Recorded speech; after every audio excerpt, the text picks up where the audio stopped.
Hello folks, my name is George Almodovar. I am a realtor and author of the novice and making millions in real estate. Today's topic is screening and qualifying tenants.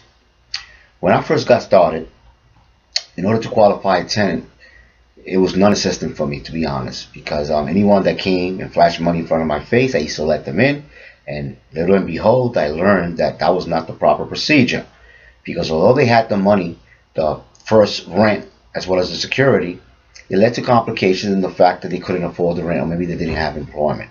So I quickly learned that I had to do my due diligence and do background checks in order to determine whether the tenant was qualified. So I highly recommend, especially for landlords that are starting out. I know how it is. I remember starting out many years ago. You can even have good tenants in today's world, but they'll turn bad on you. So you want to minimize bad tenants. And the way you do that is, the first thing is you have an application and you ask certain questions. You want to know who this is, their current landlord, who was their previous landlord, are they employed? So I will personally ask for 3 recent pay stubs, state ID, and social security number. And the reason I say social security number because I do a background check. Grant, the credit's not always going to be great, because if there was, it most likely would have been homeowners. But at least I could determine whether that tenant is actually good or not.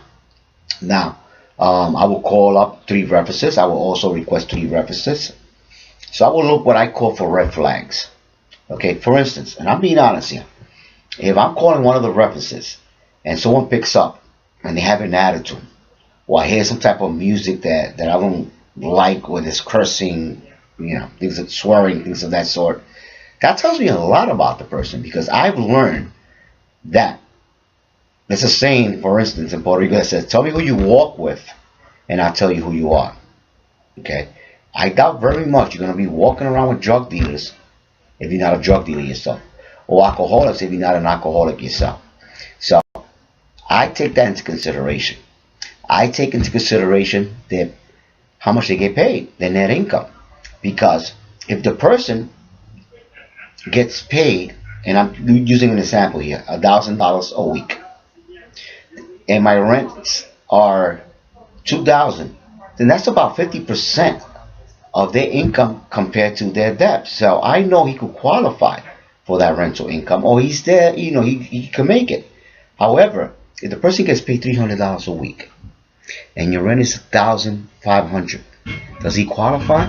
Absolutely not. Eventually he's going to run into some problem where he's going to need to use a certain amount of money, and he's going to use your rent, and he won't be able to catch up.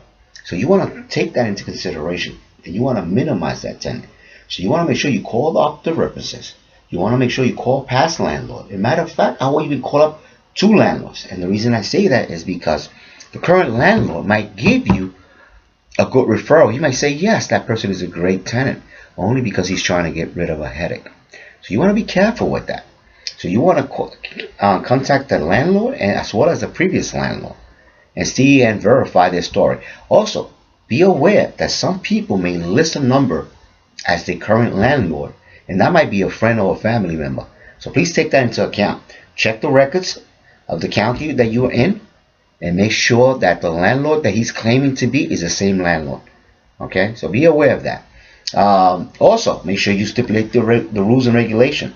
If that person is not in agreement with the rules from the beginning, you already know that person doesn't have a submissive personality, and that might create issues later on.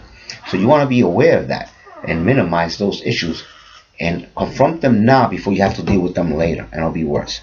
Okay, so these are the things you want to look for as far as screening the tenants. So I hope this helps.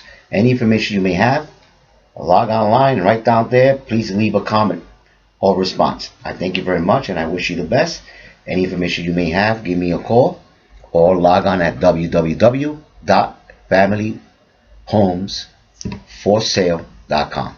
Once again, familyhomesforsale.com. Enjoy the rest of your weekend. Thank you.